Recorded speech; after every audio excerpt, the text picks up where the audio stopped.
අරේත් කටාව ඉන්නවා ඒ පාර.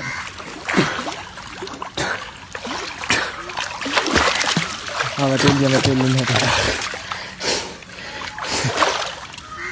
ඔමෙන් අපේ කා දැම්මයි කවර මේ ටීවී කබඩ් එකක් ඇතුළේ. නෑ ටීවී කබඩ් එකක් නෑ.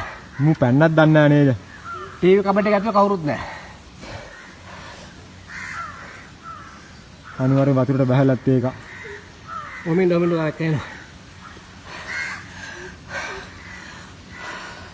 මේක කාගේ බල්ලක් දන්න කොහේ හරි ඉතින්. කාගේ දන්නේ ඔය පව් මල්ලි. ඒක නම් කාගේ උනත් තිරසන්නුනේ බා. නිවා මාමලා ගිහිලාද කොහෙද මයිතන්? ඔක්කොම ගිහිල්ලා.